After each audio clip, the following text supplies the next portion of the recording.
There was a time where the place where I hang my hat was called the Big Easy.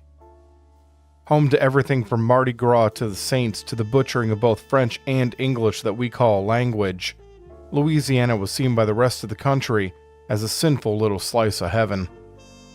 Most of this perception hovered around New Orleans specifically, of course, but I'm quite convinced that the majority of the United States population didn't know that there were cities other than New Orleans in the state. It's been a while since the term the Big Easy has been tossed around, though. Life isn't easy anywhere these days, I imagine, but I can only guarantee you that it isn't here. For as long as there has been a Louisiana, its inhabitants have had to deal with questions about voodoo and zombies and all those other unsavory subjects. It's a part of our culture, sure, but folks, not all Louisiana natives dance around in circles while decapitating chickens and chanting. If you ask me, voodoo is just a bunch of crap swirled around with a stick of bullshit. Of course, now the problem is there are actually zombies wandering around all over the place. That kind of kills off the credibility when you try to tell someone that voodoo isn't real. You try to tell these people that the undead are everywhere, not just in Louisiana. You calmly point out that the dead are roaming around eating people in parts of the world that have never heard of this particular religion. They just look at you and shake their heads before saying, "But there are zombies out there." You hate to admit it to yourself, but after a few of these encounters, you start hoping that the next victim of the zombies' gnashing teeth and insatiable bellies just so happens to be the person standing before you. I apologize if I'm going against some of your beliefs about New Orleans, but I was a resident here before this zombie shit went down, and I was not a voodoo priest, a musician, or a bead maker, and I did not live on the bayou. I was an investment banker. Sure, the job was usually quite dull, but it paid the bills, and it was a stable career in a not-so-stable economy. Now I find myself employed in the only fields that actually matter these days: scavenging, personal security, and home improvement. Scavenging provides me with food to eat, clothes to wear, and weapons to defend myself. Personal security allows me not to get, eaten by zombies. The third one, home improvement, is a bit of a stretch, but I wasn't sure what else to call boarding up windows and doors. Carpentry, maybe? Woodworking? Lumberjacking? It's the scavenger role that has given me the most headaches. I don't mind nailing wood across entry points into a house. If I minded defending myself, I'd be dead by now. But when it comes to finding items that I need to stay alive and have some semblance of comfort, I tend to fail miserably. I'm running low on food. First 10 places I check end up being stripped clean. I need toothpaste. Not a single tube to be found. The chain of my bicycle breaks. Looks like I'm walking from that point on. On the one hand, it gives me hope. If these things aren't where they were a few weeks earlier, it means that there are other survivors out there. It is rare that I actually see these people, but the evidence of their activities is somehow comforting. On the other hand, though, what the fuck, people? I called fucking dibs on the stuff in this neck of the woods. Fucking dibs. What do I have to do? Lick the stuff? Urinate on it like a dog marking his territory? I swear to God that I'll piss all over those cans of baked beans if I have to. Where my scavenging has really been lacking is in the weapons department. Do you remember those zombie movies from back in the day where the hero would find everything from letter openers to bazookas laying around? Yeah, in real life, that doesn't happen. I've managed to pick up a single handgun. I barely know which direction to point a gun, so don't ask me for specifics about it. And a variety of household items such as a hammer, a mallet, and a number of screwdrivers. If you were expecting assault rifles and grenades, I'm sorry to disappoint you. I'll let you know just as soon as I discover the secret warehouse of a black market weapons dealer. Since I don't have anything in the way of extra ammunition, it's been a good thing that I haven't had to fire the gun all that often. In fact, I've only pulled the trigger once. I learned 2 things from the experience. These things are a lot louder than I would have guessed from watching Cops, and I'm probably a terrible shot at anything outside of point-blank range. If I had the gun in a zombie's mouth, I'd only give myself a 50-50 chance of hitting my target. I was an investment banker. I have no idea how to properly use a firearm. Shooting people was always reserved for police officers and gangbangers and former vice presidents. See, folks, that's what we call a segue. A poorly executed one, perhaps, but a segue nonetheless. Since I can't sleep and you obviously can listen, I'm going to tell you about a little scavenging trip that I went on, just over a month ago. It led to me firing a gun that wasn't attached to an arcade machine for the first time in my life. It's a tale of love, of loss, of redemption, and of finding new underwear. Okay, so there isn't really any of the first three, but underwear was definitely involved. I'm not sure exactly when I gave up on there ever being a rescue attempt made by the government here in New Orleans. I know that the revelation didn't come quickly to me. For a long time, I clung to the hope that a group of badass Marines would show up in a black chopper and lay waste to the undead horde with machine guns that never ran out of ammo, just like in the movies. I was so sure that the same people that had completely fucked up things post-Katrina couldn't possibly refrain from coming to our aid in a timely manner again. There's being wrong, and then there's being wrong. I had been one of the fortunate ones that had stayed inside the city. I'm guessing that's going to need some explanation to make any sense. You'd expect that the higher population areas would mean more zombies, right? If you guessed that, you're both right and wrong. In the vast majority of cities, that would probably have been the case, but New Orleans worked a little differently. When the first large group of zombies began to appear, it seemed like everyone had the same idea: get out of town. Almost everyone attempted to flee into the swamps and bayous, thinking that they would be safe if they could just get to someplace isolated. The problem with that theory was that the zombies simply followed the food out of New Orleans. To compound the problem, they were actually more dangerous in the surrounding areas than in the city proper. Tall grass and high water allowed them to move undetected at times. A fellow survivor that I had met briefly right after this occurred informed me that people were being bitten without even knowing there was a nearby threat. There were marshes and lakes full of the undead just waiting for the living to pass by. The mass exodus from the city had left the city streets relatively safe. I can't put enough of an emphasis on that relatively part. There was still quite the population of zombies wandering around New Orleans, and it was still extremely dangerous to leave a secured building or give any outward indication that you were residing in a specific place. I'm just saying that it could have been a lot worse. When I had realized that New Orleans was going to remain my home for the foreseeable future, I made a list of everything that I would need to survive. It was a shorter list than I had initially thought that it would be, and despite my poor skills as a scavenger, I managed to locate most of the items in just a few days. The food was a constant need, obviously, so every morning I would go out into the undead-filled world to look for sources of sustenance. Slowly, ever so slowly, I began to build up something of a stockpile in the 2-story jazz club that I had converted into a living area. Just over a month ago, though, I realized that I left something off of the list. I had quite a few different outfits that were my size that I had procured. That sounds so much better than blatantly stolen. From a men's clothing store, and I'd even thought to bring back a bunch of packages of socks. When you live anywhere near the bayou, you learn really quick that you need clean and dry socks to stop rot from creeping up between your toes. There was even a nice neat row of shoes and boots that I had waterproofed sitting at the bottom of one of the closets. What I had forgotten to write down, though, was underwear. Now, I understand that a lot of gentlemen tend to lean towards briefs, but I've always been a boxer's man myself. I had to keep my sperm count up just in case I ever wanted to have kids after all. Besides, every so often I like to air things out, if you catch my meaning. My boys didn't like to be caged in, they liked to be free. That rot thing I just mentioned with regards to the socks, it also applies to underwear. Imagine rot creeping up into your unmentionable places. In its own way, that's more horrific than any walking cannibalistic corpse. This never even popped into my mind until I woke up one morning and climbed up to the building's roof to collect my laundry. I had strung clotheslines between the chimney and an old satellite dish and pinned my garments across it to allow them to dry overnight.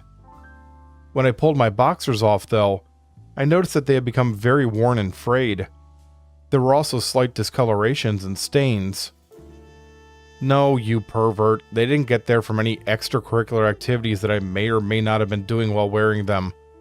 That's disgusting, and I take offense that you would ever think that. On the off chance that you weren't thinking along those lines, and you are now since I brought it up, well, sorry. The stains were from my body sweat, of course, and the wear and tear was simply from using them for so long. For my own comfort and to avoid having mold attempt to creep up into my nether regions, I would have to go collect some new underwear. That's right, I was going to have to make my way through streets and stores overrun with zombies so that I could retrieve fresh underpants. This wasn't exactly how I had envisioned my day going when I had rolled out of bed. I went back downstairs to make breakfast. It wasn't anything mouth-watering, just some dry cereal, but apparently it was supposed to be the most important meal of the day, so I went through the ritual of chewing and swallowing. Once I had finished eating and washed out the bowl in a bucket of water, I got dressed and considered my extremely low stock of weapons and things pretending to be weapons. I shoved the handgun into my belt, of course, and I also decided to bring along the heavy mallet. It would sound a lot cooler if I stated the reason I took it over the hammer is because of its strong stopping power, or the brute force that I could bring to bear with it, but the honest reason was, I couldn't afford to lose my hammer. I dumped the contents of my backpack out and onto my bed, and zipped it back up. There were times in the past where it would have been fatal not to have both of my hands free, so I made sure to always bring my backpack to carry my findings. There might have been an incident before I'd found the pack where it had been necessary for me to shove cans of ravioli down my pants so that I could climb a ladder. This story already involves enough of things under my pants, however, so I won't go into more detail about that. Right when I had moved into the jazz club, I had boarded up the front door beyond all hope of ever being opened again. There weren't any windows on the first floor of the establishment, so I hadn't needed to worry about those. There were only 2 ways in and out of the club, one of which was the heavy wooden door in the kitchen that was bolted shut. I chose to go with option number 2, the hatch leading back up to the roof.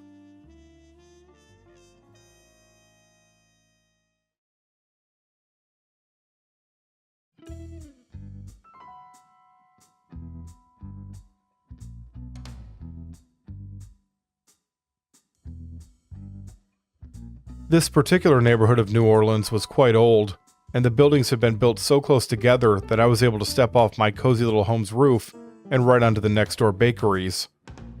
From there it was just a short hop over to a cafe that just happened to have a fire escape that I used to get down to the street level. One side of the alley was completely blocked by a dump truck that I had strategically placed, but at the other end was a wooden fence complete with a swinging gate. I walked over to it and peered out from between 2 of the boards. As usual, the few zombies that were wandering aimlessly in the street were nowhere near the fence.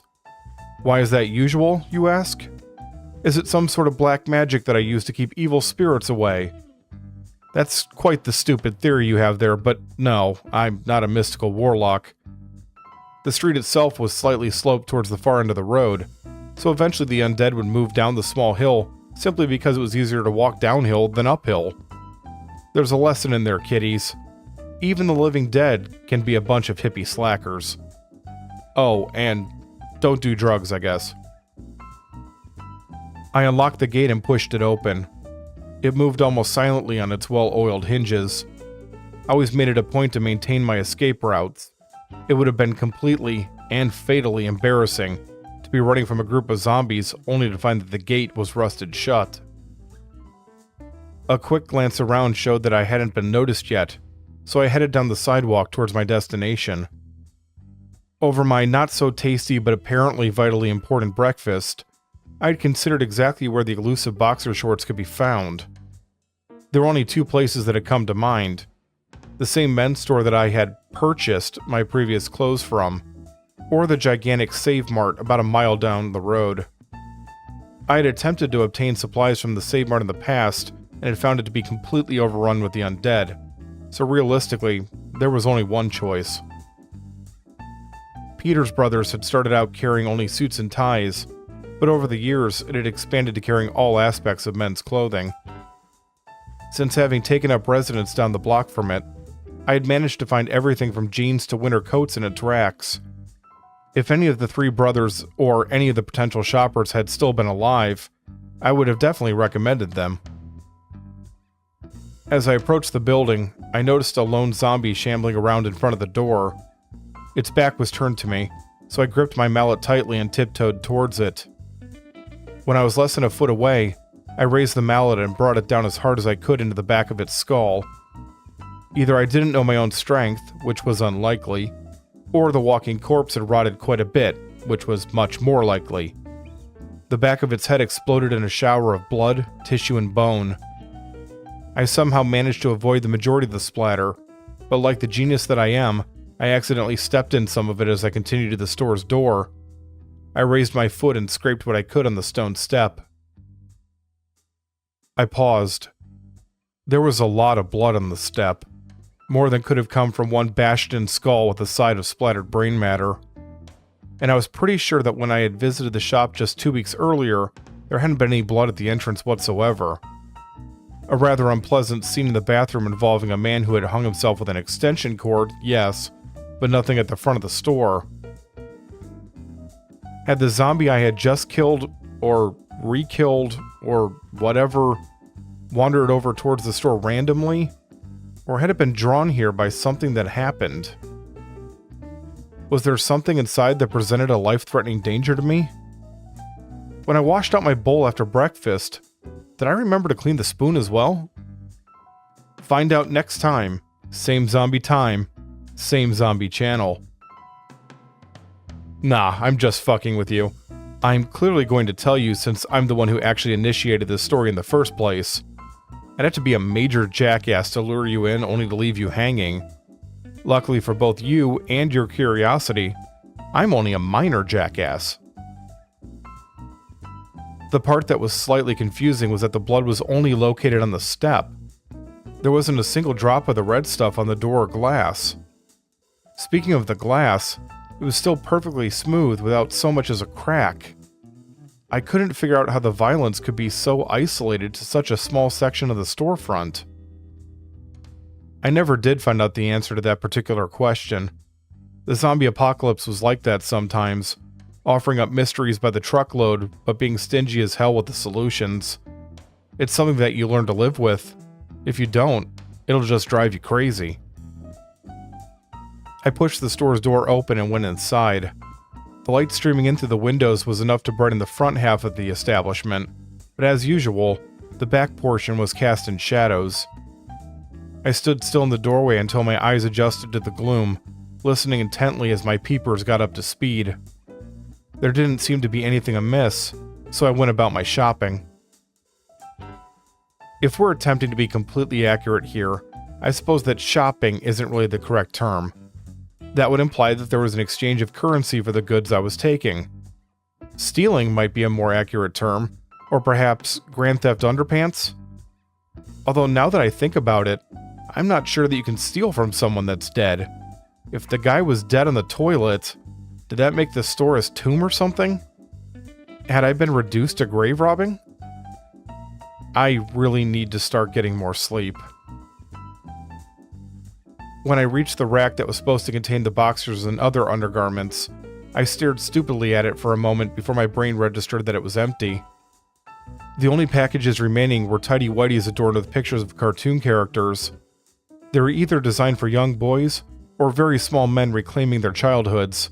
Stupid empty display. Did I fucking look like a small man trying to reclaim my childhood? Not one to panic or take my rage out on a helpless clothing rack, I walked over to the swinging doors leading to the store's small back room area. I pushed them open and carefully maneuvered my way through the dimly lit room to the back door. Opening it, I took a quick glance outside to make sure that there weren't any uninvited guests prowling around, before propping it open to allow in the sunlight. I turned back to the stacks of boxes lining the walls and began to read the labels. After 10 minutes or so, my eyes fell on a rectangular box with the word boxers written on it in marker. According to the faded label, the enclosed undergarments were even in my size. With a complete lack of dexterity, I pulled the box out of the stack it was sitting in and unsuccessfully dodged the packages that came tumbling down. One of my assailants caught my shoulder awkwardly, and I knew that I'd have a bruise in the morning. The things I did to comfortably clothe my manhood. I pulled the tape off of my spoils and flipped open the flaps. Inside was the treasure I'd risked life and limb for. 8 packages of boxers, each containing 3 pairs, one each of red, blue, and gray, if you're the sort of person that is that detail-oriented. I greedily opened my backpack and shoved all the plastic bags inside, a strange smile on my lips. I wondered if this was what cocaine smugglers felt like. As I was securing my booty, ironically consisting of things to secure my body's booty, by zipping up the backpack, a cloud passed in front of the sun and blocked out the light illuminating the storage area. The shadows danced as if possessed by the spirit of Tito Puente. I sighed heavily. Judging by the actual shapes of the moving shadows, it was either an incredibly psychotic cloud, or it wasn't a cloud at all. God damn it. There was something standing in the doorway, wasn't there? I peeked over my shoulder and saw a man-shaped figure staring at me. Ah, shit, I muttered to myself as I put on the backpack.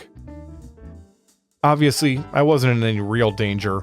A single zombie wasn't exactly something to crap my pants over, although now that I had a change of underwear, I could be a bit more liberal with soiling myself if I so desired. They moved so slowly that unless I was stupid enough to become trapped by a large number of them, I could simply retreat. I stood up and turned to head back into the showroom and out the front door, knowing that any moment my friendly neighborhood peeping Tom would raise his arms and begin that low moan that I'd come to know so well. From behind me came a hiss.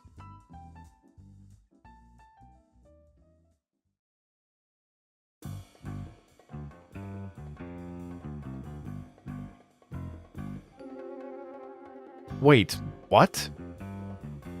With my hand pressed against the swinging doors, I half turned and watched as the zombie stepped into the room. It moved with a much smoother gait than any member of the undead that I'd ever seen. The hiss came again, and I wondered if something had happened to its throat or vocal cords that made it unable to moan. I pushed open the door behind me, and for a brief moment, its face was illuminated enough to make out details. One of its eye sockets was completely crushed, the flesh and bone resembling a gory crater, but it was the remaining eye that had my full attention.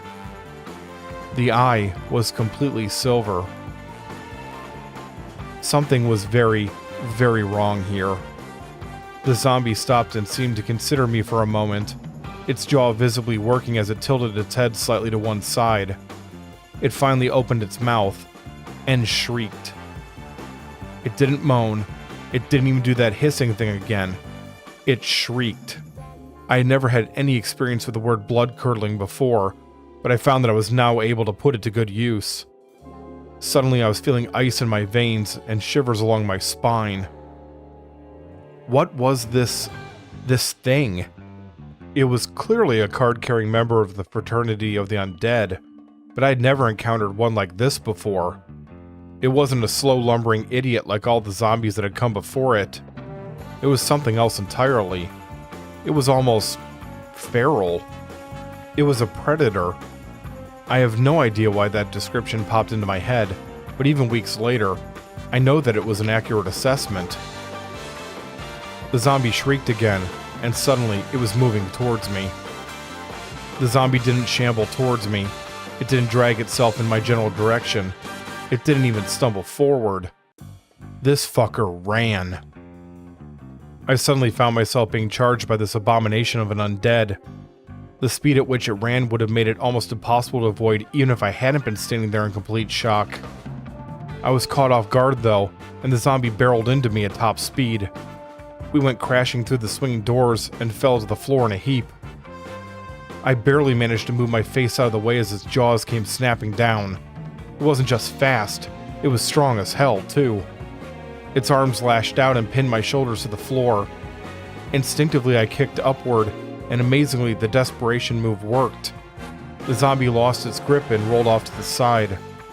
Even though adrenaline was pumping through my body so hard that my left eyelid was twitching, it still managed to get to its feet just as quickly as I did. It was like being face to face with a bipedal panther.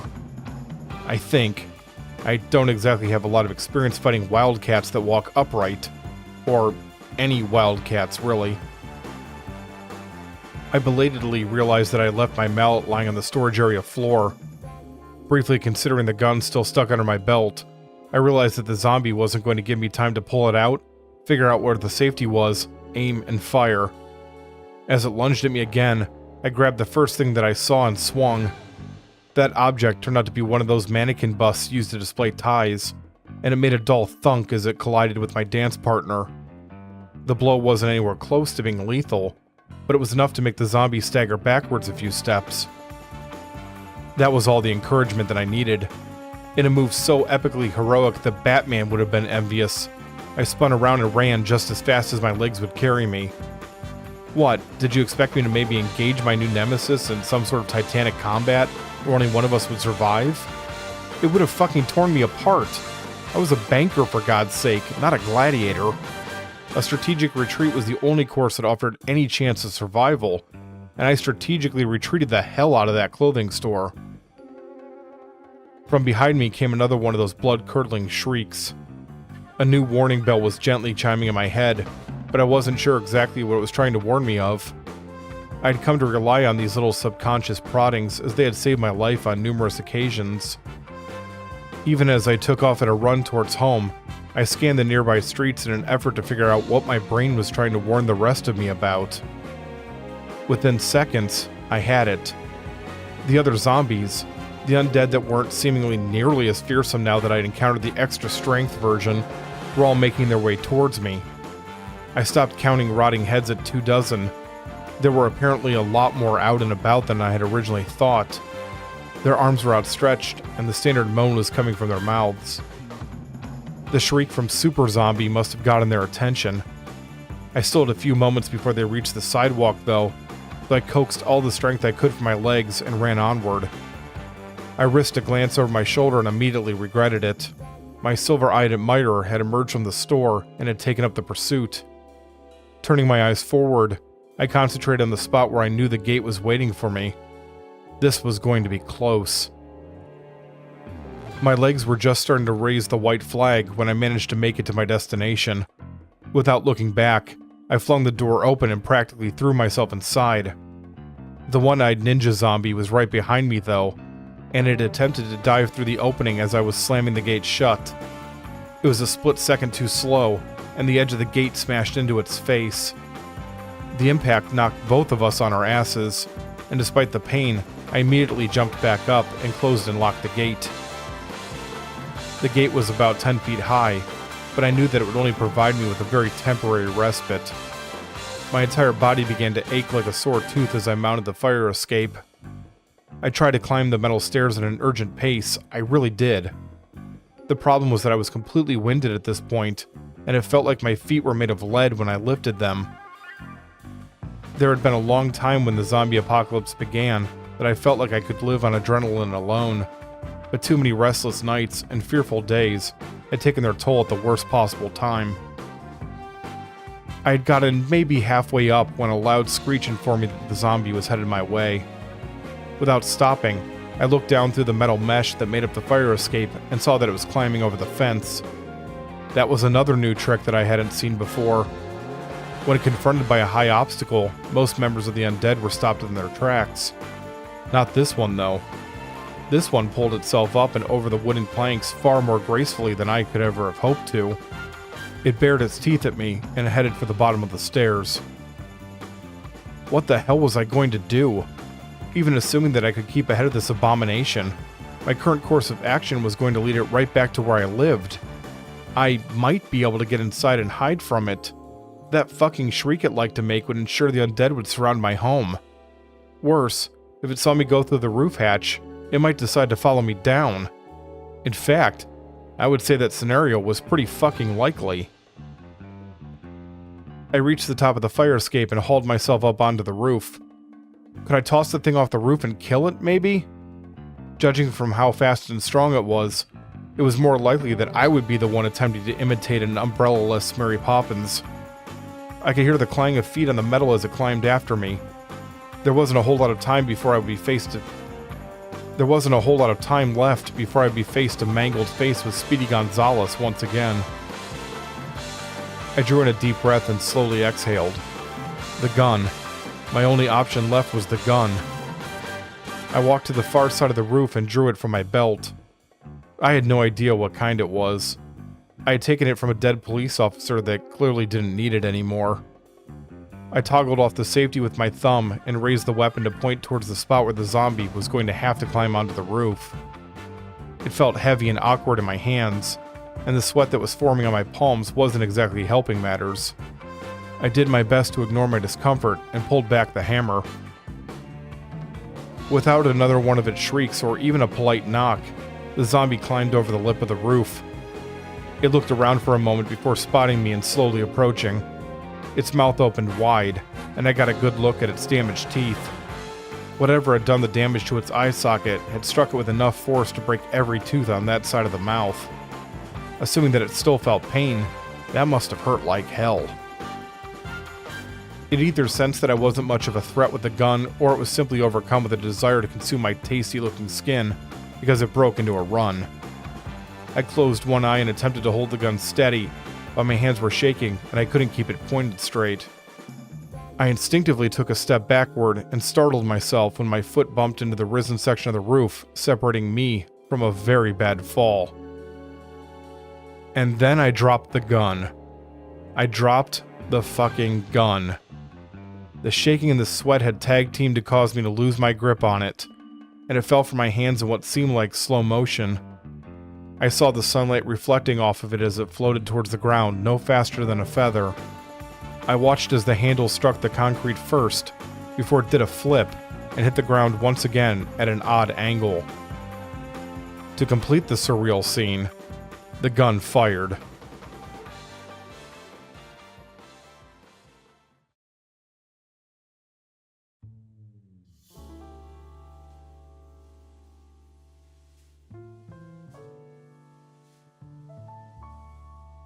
I still have no idea how that happened. As far as I can tell, there was no logical reason for the weapon to discharge. The trigger wasn't pulled, that was for certain. Like I said before though, I'm not a gun nut. I know nothing about how the things work. The charging zombie suddenly threw itself to the side and landed hard about 15 feet away from me. Imagine my shock when a pool of dark blood began to form under its head. No way. No fucking way. I slowly approached the now motionless body. Irrationally, I wondered if this was some sort of trick, or if it was playing with its food. As I stood over it though, I knew that it actually was over. There was a hole in the back of its head where the bullet had exited. I want to put it on the record that I am not a religious man. I haven't stepped inside of a church for anything other than a funeral or a wedding since I was 10. As I stood there on that roof, considering the odds that had been defied over the last minute, however, it was hard not to wonder if maybe all that God mumbo-jumbo that I had ignored for so long might have something to it after all. Nah, fuck it. It was sheer dumb luck. Probably. Maybe. In a daze, I stumbled back over to the gun and picked it back up.